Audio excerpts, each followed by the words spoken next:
I'm an engineer, a bit of an adventurer. I've always lived a little bit outside of the box, and what that has meant for my life, I've never worked full time. I've only worked a maximum of 80%, and at times I've taken weeks to months off of my usual work.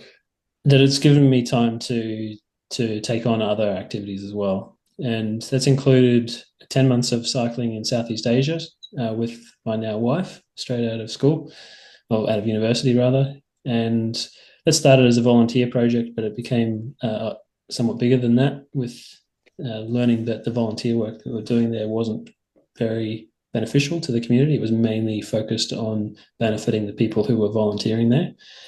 But the time on a bicycle, riding thousands of kilometers in remote areas, certainly showed us quite a different perspective than the one that was the mainstream growing up. In particular, the um, the value of community and the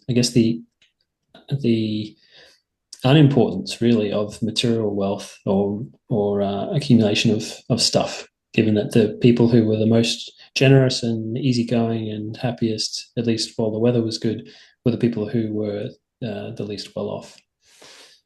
And following on from volunteer work that we did while in Asia, we realized or committed then to, rather than trying to directly engage in charitable activities where you couldn't be sure whether there was going to be a net benefit, or really if it was just kind of paternalistic, we committed to finding effective charities and earning money through Australian employment, and then giving what we could to support those effective charities to do far better work than we could do if we were there on the ground.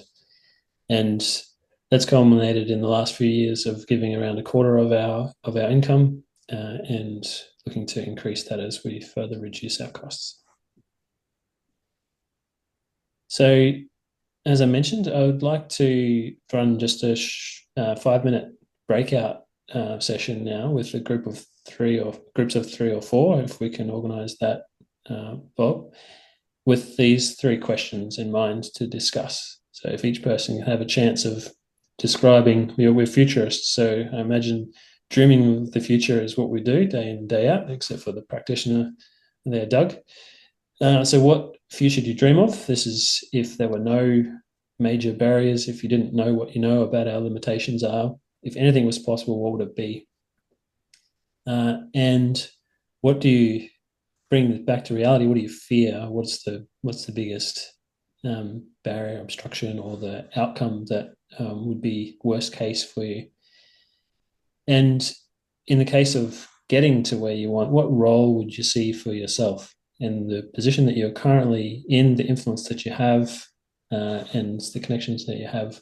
How could you play a part in creating or converging on the future that you dream of? Bob, your group first, if one of you would like to speak. Well, that was Ian was facilitator for that group, so Ian, maybe you'd like to. Okay. I think all of us are concerned about the future of the planet.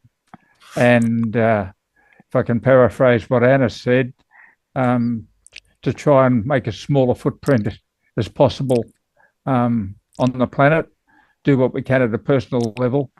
And what we fear is that the few will take more than the many.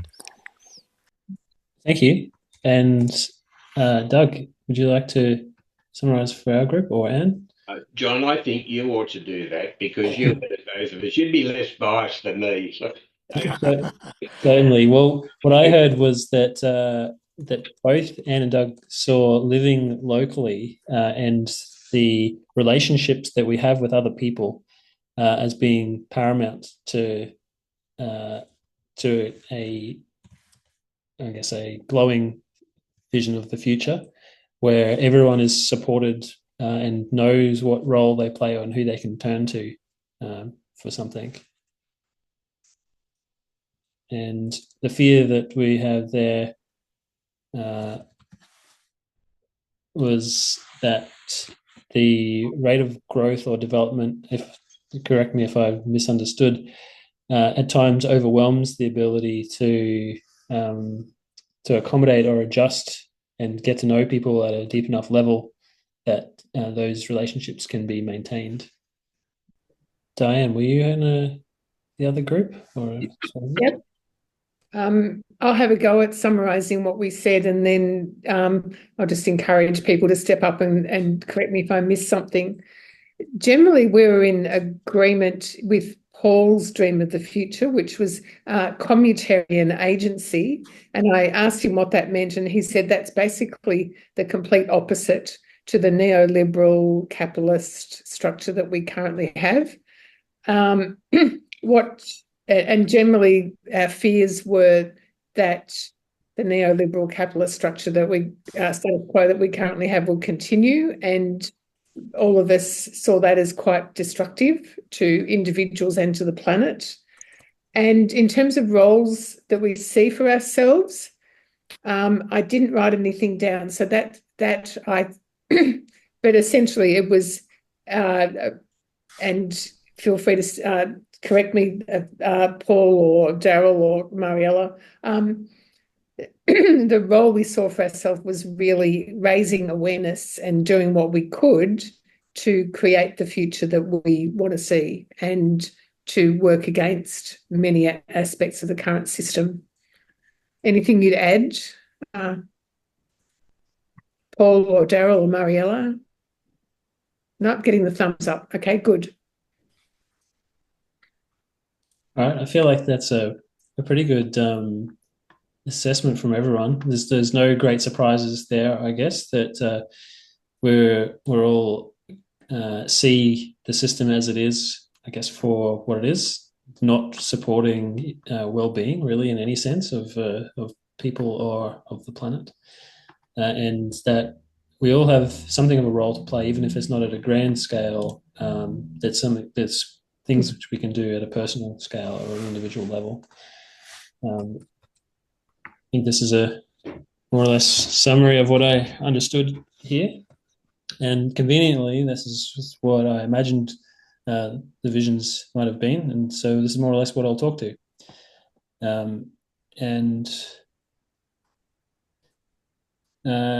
One of the things that we imagine is that that the future is more of the same, that selfishness or accumulation of wealth continues to concentrate on a select few, and that perhaps if we imagine collapse as an event, which is not something that I heard described in my group, in my breakout group, but it's something that I thought might have been an important part of the narrative based on the prompting that I had to come on to this discussion. We might consider it as to be some future focus, and that it largely revolves around loss of individual control over our well-being or the choices that we can make, loss of our freedoms. And I think that in this group, we're sound enough of mind and well enough read and thought through these things to appreciate that much more of the reality is much more closely aligned. Reality of collapse, rather, is much more closely aligned with the situation that we're living in now. It's a slow unfolding rather than a sudden and dramatic change. But I, as a young person, strove very hard to prevent collapse, to be part of the political and activist movement to prevent climate change and minimize effects from peak oil and biodiversity loss. I loved Captain Planet, as a kid, and felt like with Al Gore and then Kevin 07 that there were opportunities to really make a radical change and a difference.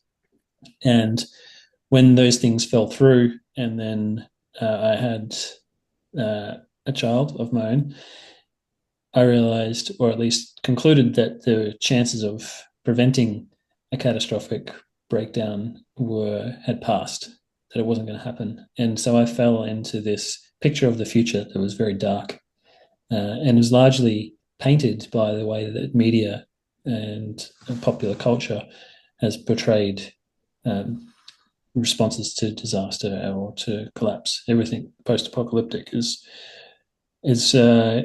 almost entirely negative. People become zombies, or at the most placid as sheep, and that you need to be out for yourself. So I spent 10 years as a hardcore prepper, preparing for the coming collapse, whether that was from an asteroid or from a pandemic, which turned out to be useful for, though not quite in the ways that I expected, for major warfare, for economic collapse, climate catastrophe, whatever it was. Anything that you could dream of, if you spend enough time thinking about it, it becomes close enough to real in the mind. So I had a remote property, a bug out property, 4-hour drive from Brisbane, that was more or less a blank slate to start with. It was carefully selected with criteria for seclusion and ability to grow food and permanent water source and natural energy and isolation and ability to secure it. It was anything. If you ever followed Doomsday Preppers in the early 2000s TV show, I'd thought it through, and those guys were losers. They really didn't know what they're talking about. That was what I had in mind. So I went deep down every rabbit hole that you could imagine, against every eventuality. I was also doing it on a shoestring, and part of that was about secrecy, because if you're a good prepper, no one knows that you're a prepper. But what the real cost to that was to my own well-being, because so much of what was important to me at that time was things that I couldn't share with anyone else. And all of that accumulation and preparation and driving backwards and forth, they were so far at odds with what I actually identified as important in my life and in the world, and where I was at before I got to this point of, I must have the insurance, I must control the destiny of the future, which was, I think, at first a healthy reaction to the situation that I saw the world being in and being a new parent. And it even went so far as having a second child, to be sure that our firstborn child wouldn't be left alone if the worst was to come. But spending almost 10 years effectively shut in your own mind because of fear of sharing with others would mean that they might take your things, or maybe they would just think that you're strange. The greatest cost was to my own well-being, and it was really a false sense of security. So a friend who I did come to share my situation with kindly gave me a book by Rebecca Solnit called A Paradise Built in Hell, which details how people have historically responded in disasters, in short-term acute disasters largely. And her findings were that the majority of people, as in the 99% of people, are cooperative and altruistic, and even make sacrifices. That it's a highlight in their lives when they retell stories of time that was spent in that situation, in those otherwise dire situations. Hence the title of the book. That it's almost a utopian reality where people can step out of the constraints of their normal life, the job that doesn't mean anything to them, and the commute that takes them away from the people who they're otherwise would be close by physically, and actually meet people who they live with, do the thing in the moment that gives them purpose, and help others as they feel instinctively compelled to do. The only people who have tended to be a problem in these situations are those who were most afraid. It was the preppers who were the ones to fear. The preppers were the problem. And the authorities, who also feared losing control and who emphasised the protection of property over the well-being of people. So really, I switched from the classic Hobbesian notion of humanity, where everyone is out for themselves, to much closer in mind to Rousseau and a love of people. And I really recognized that it was people that were missing in my life, kind of because of the fear of the future and the fear of what other people might mean. So this this was really a complete flip of the mind, and you might say I'd certainly take things to the next level. And I really moved on from the prepper mindset. And not to say that I wouldn't consider having some food stockpiled and having a good sense of how to take care of yourself in an emergency or an acute emergency. Some of those skills are certainly absolutely valuable, but the perspective of a fellow man is the most important aspect to change, I think. And I knew even at the time that while I was trained in firearms and quite good at John Wick style activities, doing that as sport as well, there's no way that I would be turning a weapon on someone because they were hungry, when I had years worth of food stockpiled that I could have shared with them. So it was a fantasy almost, and also because of the amount of energy that I'd put into this, I was almost willing something to happen so that my choices could be justified. None of that is healthy. The collapse is not something that it's not a disaster. It's not really the collapse that's likely. There may be an acceleration at some point, but the deeper reality is that we're in a state of collapse at the moment, or at the very least, a state of substantial overshoot of the systems that we depend on. So I will go a little bit into each of these things now, but we are at a point where we've exceeded 6 of the 9 planetary boundaries. I believe that the 7th is actually exceeded just recently, ocean acidification. We're at a state of deepening inequality, which had begun to taper off a little before COVID and then accelerated rapidly since then. We see growing housing crisis, if we're talking about in wealthy countries, but also climate migration issues when we're looking beyond Australia, increased extreme weather events, mental health crisis, disconnection from any sense of meaning and connection to nature and to other people. And again, the rise of military states, the return of protectionism, and the last grab at power and wealth among those few who we've been brought up already in the earlier discussion. So planetary boundaries define the limits to which we can change our living systems that are our planet, and yet still have a meaningful future. So on this plot here, 9 groups are identified. This notion has been around since 2009 now, but it's refined every year or two with better data. We have this green circle in the middle representing the Earth, the safe operating space. And then this is effectively a column plot that's just been wrapped around that center.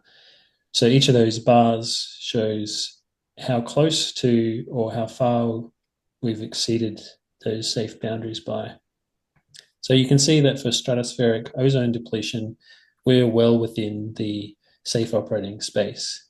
If we looked at this plot in 1990, we would see that we were well beyond the safe operating space. And that was ozone depletion is something that was reversible and has happened just in our lifetimes. So it shows that change is possible. Similarly, the increase in atmospheric aerosol loading and ocean acidification are both within the safe operating space, although ocean acidification, I believe, has crossed that boundary just this year.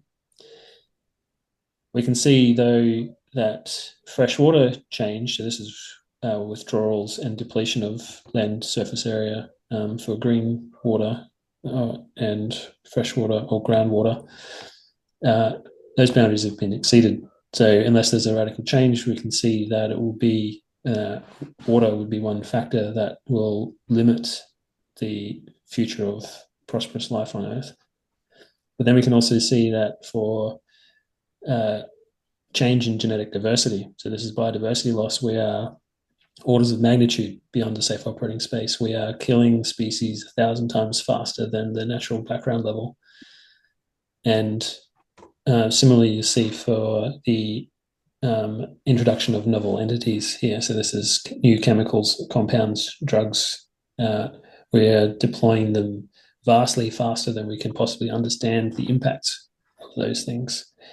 And similarly for climate change, we are multiple Earths beyond the carrying capacity of the Earth in what we're currently emitting in CO2 and the radiative forcing, which is a more accurate measure for short-term climate effects and feedback loops. So it's a pretty sorry state when we consider that this is the only planet that we get and there is no dress rehearsal. But it's also, there is serious inequality in this outcome or this current state of affairs. So let's look at, this is the same data for 6 of the factors which we have exceeded, presented slightly differently. A donut plot around the outside shows for each of those boundaries, the population broken into deciles, with the 90th decile, or the wealthiest 10%, at the right of each of them as we pass around counterclockwise. And we can see that the wealthiest 10% is responsible for example, historically 43% of CO2 emissions and 37% of biodiversity loss. See also that they're responsible for 26% of the nitrogen outflows and 23% of land system change, land clearing. So for a relatively small portion of the population, they have a substantial impact. And when you look at it at a per capita level, so this red ring in the middle here is similar to the safe operating space from the previous plot. This is the acceptable limit at an individual level that would have to be within that red line in order for everyone to be able to have a prosperous future. And we can see that the lowest deciles generally are within the safe operating space, except for nitrogen flows, where even the 20th, the lowest 20% are exceeding that. But for some of them, for example, CO2 emissions, the wealthiest 10% are emitting 16 times the planetary carrying capacity. So in terms of impact, we can see that that there is disproportionate impact for very few of those on the planet.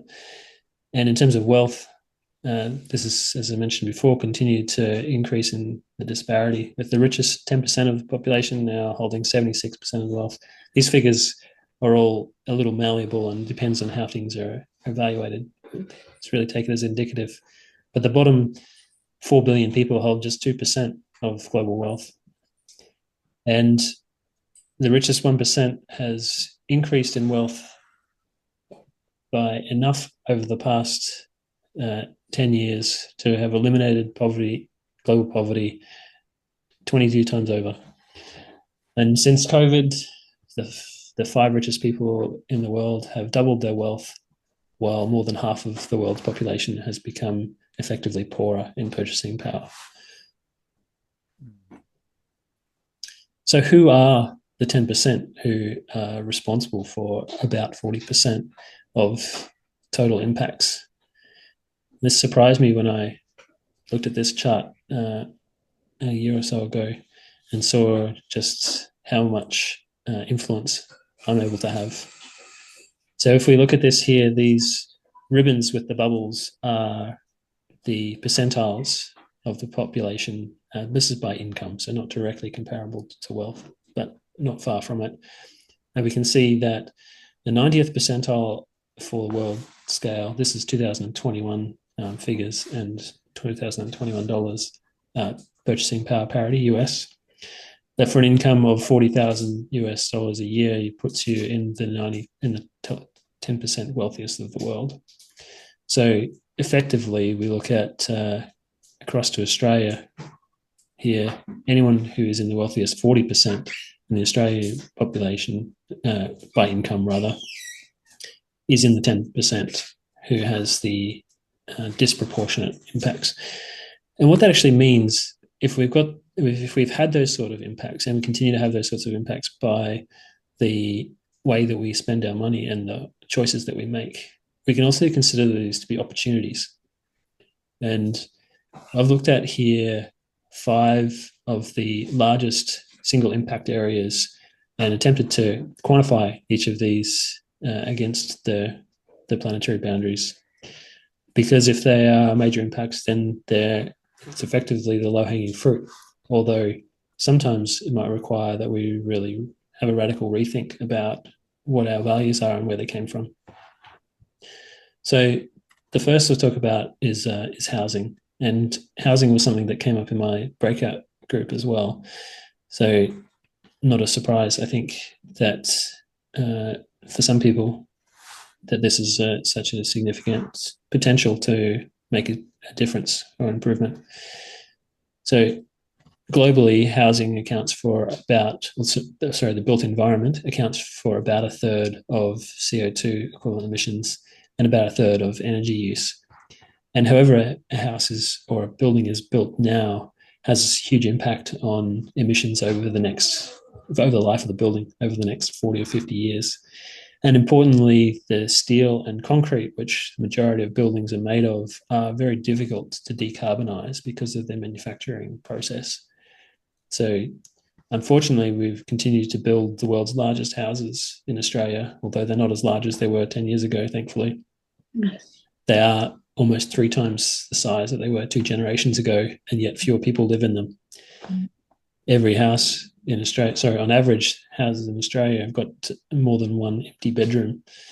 And that's not to mention the studies, the media rooms, and the spare entertainment spaces. And then we have the trend, of course, in Australia, thanks to our tax regulations that favour investing in property, that you're unwise if you have extra cash around. Spending on anything other than a second property is almost foolish. And our political leaders therefore have multiple investment properties, some of which are kept empty so as not to risk them affecting the value of the property and its capital gains. And others, as someone mentioned before, they're rented at the market rate, which continues to go up as more properties are bought by people who already have money, and therefore reducing the affordability for people who do not yet have money. And what that really represents is a wealth transfer, because the deposit holders are those generally who are already the wealthiest, and the interest is being paid by those who are trying to break into the market. So those who are undergoing financial stress and housing insecurity, which is 70 or 80% of 20 to 30-year-olds in Australia, are handing their money to the people who already have money in the bank, effectively.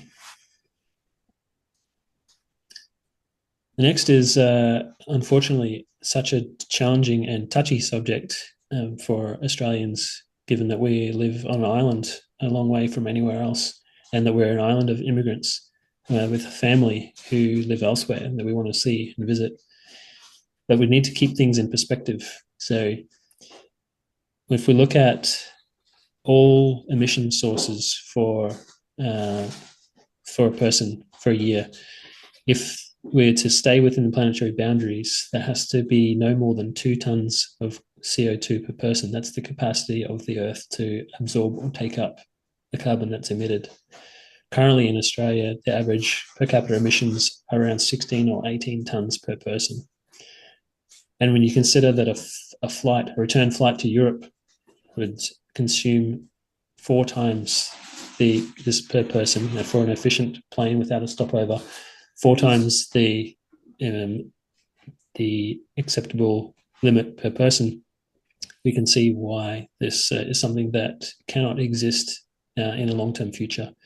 And sadly, even with decarbonisation of flights, the impacts due to alternate fuel sources and even mining or deployment of copper for alternate means of propulsion, while it's still based on flights, has also been found to be effectively untenable. We would need to fly less than 1,000th that we currently fly. And keeping in mind that while it seems, of course, a great sacrifice for those who can afford to fly now to choose not to voluntarily, that only recently have people been able to fly at the scale that they do, and still only 15% of people will have ever flown in their lives. The second is around cars, which have seemed to become an essential part of living. In fact, they have been factored into the global considerations about what would a good life be in trying to determine what carrying capacity of the Earth would be. Yet it's road infrastructure in suburbia and even cars generating suburbs that become further and further from our means of existence. It's the roads that divide, the motorways that separate suburbs from one another. And even when you look in a built-up area, a city or the CBD, that more than half of the space is occupied by cars and car parking. And meanwhile, particulates from the tyre and exhaust of the cars are contributing to more deaths in Australia than road vehicle accidents. And it's likely that the same applies elsewhere in the world. Meanwhile, being shut up in a metal box with air conditioning and separated from nature, sedentary and effectively time traveling from one place to another, adds to kind of further detachment from reality of the space of the end from nature, alienating ourselves from the world and becoming separate to it altogether. And if you just consider how much we're borrowing from ancient sunlight in terms of burning fuel to push a car around, imagine if your car was out of fuel and you had to leave it or to take it with you. Would you push that 2 tons of steel to work with you, or would you leave it where it was? And it's a similar sort of weight that you're carrying if you're flying a plane. You'd have to flap your arms pretty hard if you were holding on to your share of the plane with your feet to get off the ground. Another contentious matter is diet, and in particular animal products.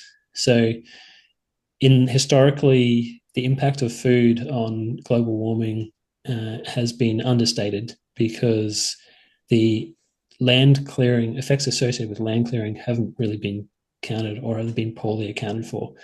When they're fully accounted for, food accounts for more than 50% of total global warming historically. And of that, the majority is due to animal agriculture. And when you compare the impacts of beef or dairy to legumes, nuts, or other sources of protein, you see orders of magnitude different in the impact. And that can completely offset or overwhelm any other sort of lifestyle changes that someone might have made.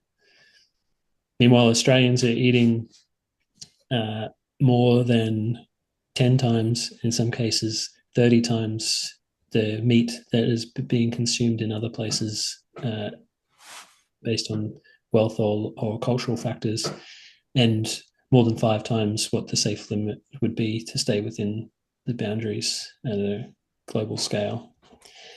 And it's not just carbon emissions, livestock, as in animals that are raised for meat or their produce, is responsible, so animal products, for 70% of land that is farmed for animals. Animal agriculture is responsible for 80% of deforestation, which is Queensland is still a world leader in deforestation rates, and more than 85% of deforestation that's occurring in the Amazon at the moment is either for beef or for because the forest is protected against beef, it's being cleared instead for growing soybeans, which is for chicken feed. 90% of soy goes for feeding chickens and pigs. Animal agriculture also responsible for more than 90% of biodiversity loss. We are mainly due to habitat loss, but also because of the use of herbicides and pesticides. And nutrient flows. So when we saw the nitrogen and phosphorus before as being way beyond the planetary boundaries, they're almost entirely due to animal agriculture. So it's the effluent of cows, pigs, chickens, especially where that's in concentrated feedlots, but it doesn't really matter how it's raised, intensive or extensive, where they convert only 5 to 20% of the protein that's consumed gets converted into meat, and the rest of it goes out as waste. So it's going to end up in the environment.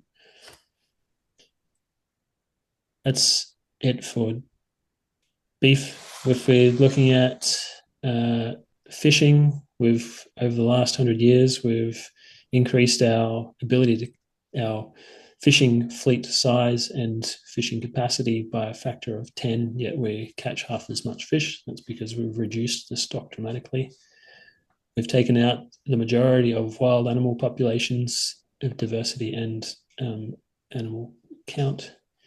And animal agriculture alone, if we completely sorted out transport and manufacturing and stationary energy in terms of carbon emissions, animal agriculture alone would still drive 1.5 to 2 degrees of warming by the end of the century. This interesting chart below shows the impact of nutrient outflows in the ocean. It creates these hypoxic zones, which we can see in blue, with the darkest being worse. And the red spot are recorded complete dead zones, where there is patches of ocean where no life is supported due to the oxygen levels being so low from nutrient outflows. And related to all of these factors is that, as I mentioned before, we're currently experiencing the 6th great extinction event, with species disappearing about 1,000 times faster than natural. And again, Australia is number 2 in the world for species loss, but it's not something we hear too much about. Moving on from animals, consumption and conspicuous consumption or inconspicuous consumption accounts for a number of the other breaches of, both for emissions, but also for novel entities, in particular, breaches of planetary boundaries. So clothing and textiles, fast fashion, but even slow fashion and upholstery, changing of furniture and refreshing of styles for the season. It accounts for the 4th highest impact of consumer or material flows. This is for European data. And e-waste has continued to grow. No surprise that we've had almost a doubling in the last 15 years of e-waste, yet we're still recycling less than 1/5 of it. And in many cases, it's being recycled in a way that creates further pollution and drives inequality. We continue to come up with new drugs and chemical compounds and insecticides and all sorts of amazing technology, which is fascinating and scary because so much of it we don't know what it does. In fact, we're just discovering 70 or 80 years later the impacts of PFAS in the environment and other forever chemicals, which we're yet to work out if they can ever be controlled, and it's assumed that probably not. And meanwhile, again, it's the top 10% that consume more than 20 times as much stuff as the bottom 10% in the world. So there's disproportionate ability to make an impact. And consumption is not just about material goods. Of course, we're creating ever more media that's faster and faster, and consumption of media is taking people's time away from social activities which used to create culture and create society and build capital and alleviate fear of the neighbor. And it's instead driving competition and hyper-individualism. And as we know, neoliberalism now and the growth imperative forever has commodified just about everything, including our attention and our relationships. And driving the mental health crisis, among other things. And the final fifth opportunity that I mentioned is around finance. And I mentioned finance and giving here because ultimately those who have the wealth have the means to make choices, generally, you would imagine, about where that wealth goes. And if it's spent on just about anything that is for the self, even if it's green tech or otherwise seen as relatively harmless, it's still carrying an impact and it's proportionate effectively to the spending. And even if it is invested instead, then where it's invested often has a huge impact on further developing the wealth of those who hold it. So in an area of philosophy that I have studied, effective altruism, that's identified and quantified the ability of direct giving or giving to effective charities, translating to literal millions of lives saved, even where it's only a small percentage of the wealth of those who are in those top percents. And it's because there are programs that are extremely effective, in fact, hundreds of times or 1,000 times more effective than other programs that receive financial support already. Not only that, but the generosity of people participating in effective giving is beneficial not just to the recipients, but to the people who give and to the people who learn of the giving. We all feel good or feel better about doing good things. So we'll have another little breakout session now. The questions are, what did you learn, if anything? This is more for my benefit, and I'll be careful not to repeat too much of the same again, I guess. How does what you've learned fit with the dreams and fears that we shared earlier? And if you've learned something now, or if there's something that you've been inspired by or comes up in your discussion, what role do you see you could play now? And I think that everyone in this group is big thinkers. They are likely well connected. So I want you to think big. Obviously, I'm not going to say we're necessarily going to individually change the world, but how could you ripple out from where you are to have some greater effect? We'd just like to say, John, that we were, one, interested in the figures you gave us, and two, probably aware of a lot of it. But there were some things that we weren't aware were as bad as you actually put up. For instance, the impact of farming on the planet. We knew that, for instance, beef and dairy wasn't very good for the planet, but to that extent, probably not. And so that was a wake up. And also, one thing that Bob brought out was he was interested in the line that says that crisis brings out the best in people in 99% of the population, if I'm correct. Is that right, Bob? Is that what you're talking about? And you were surprised about that number, or you were not surprised? I can't remember. No, I wasn't surprised. I don't know what the actual number is, but most of Homo sapiens in its life was a tribal species where individual survival depended on tribal survival, and so we have hardwired into us a wish to care for the tribe,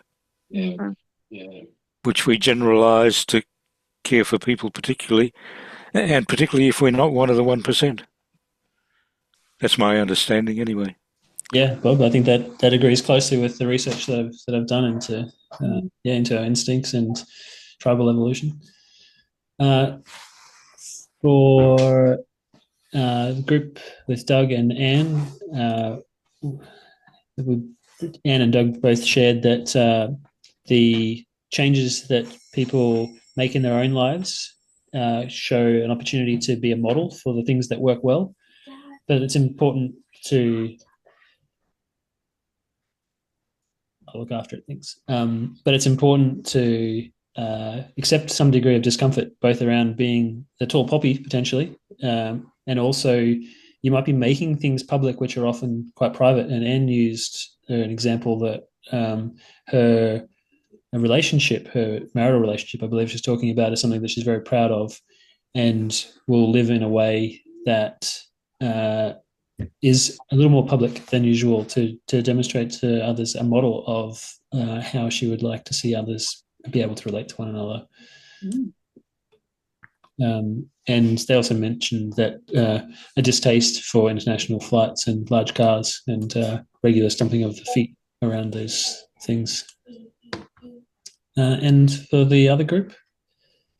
We were familiar with most of what was presented, but really appreciated the way you put that data together so succinctly and in a very compelling way. And particularly for all of us, it was the finance side that got us thinking, where, as you said, we potentially have a lot of potential for influence. Daryl, I was very impressed. He said he'd read Rebecca's book and had met her personally. And he said in the book, it says the first 3 months after a disaster are fantastic. Everyone comes together. But subsequently, things can go in different directions, and subsequent 3 years can be quite different. And so I'm interested to explore that more, but we didn't really have a chance to in the discussion. What you said really fitted with our fears, probably amplified them a little bit, but it was pretty much in line with ideas as other groups have said. And so for us, the big thing was creating a legacy using our money and also building community.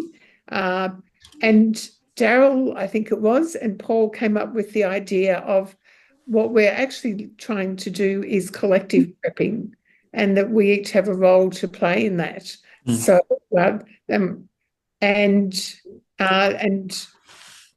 Paul has just set up the Crafty Eccentrics Substack as a part of doing that. And again, we didn't get a chance to really explore what that involves. Excellent, thanks. All right, so this is just sharing back from the second breakout session, the comments that were made.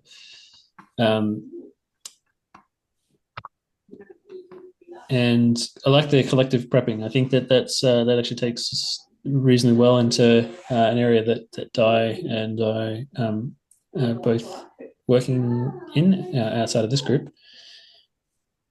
So actually putting into practice these ideas. So this is, I guess, a philosophy that has, as you can tell, I'm a 110% from what I related with the prepping earlier. So now looking at, okay, so how can we possibly live within the planetary boundaries? How can we address the inequality and still make a life that's enjoyable and meaningful?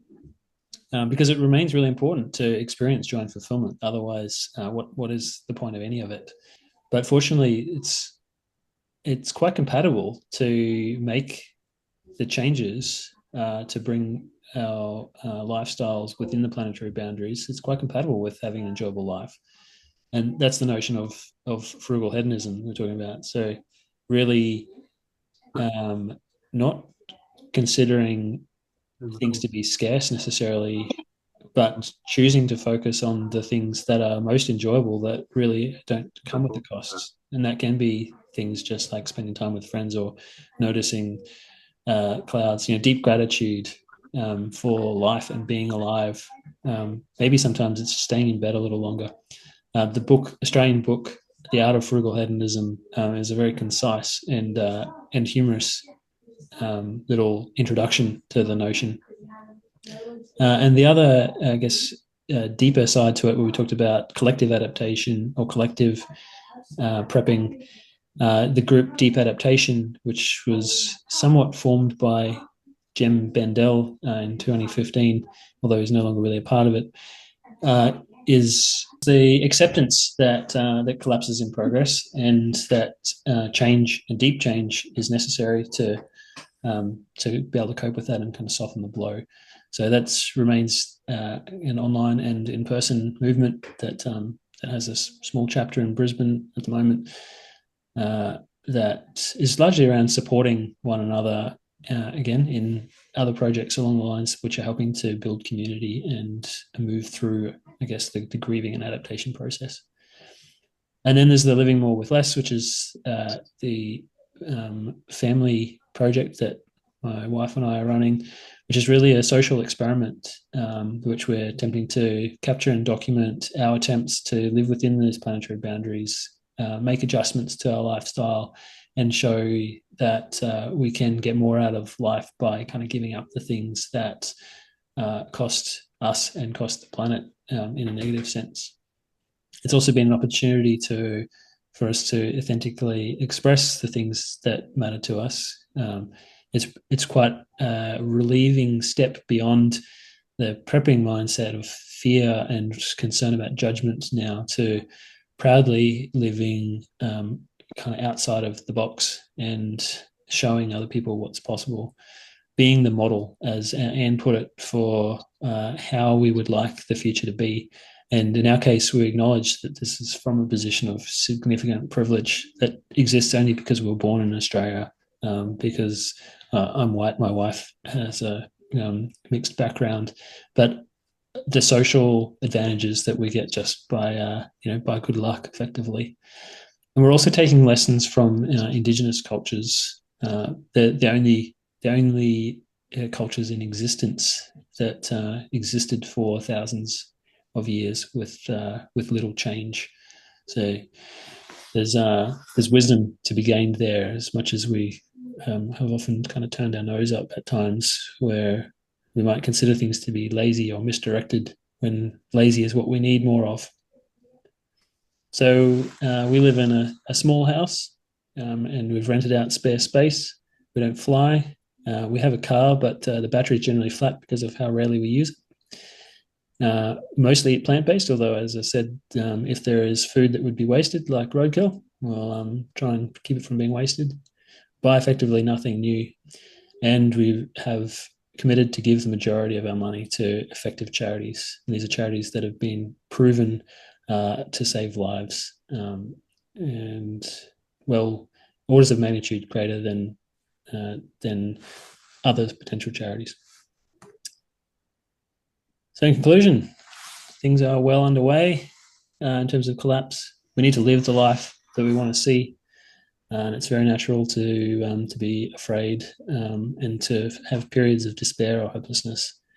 But the positive actions that we can take will help to build more meaning in whatever comes next. And we're demonstrating that it's possible to live well within the planetary boundaries.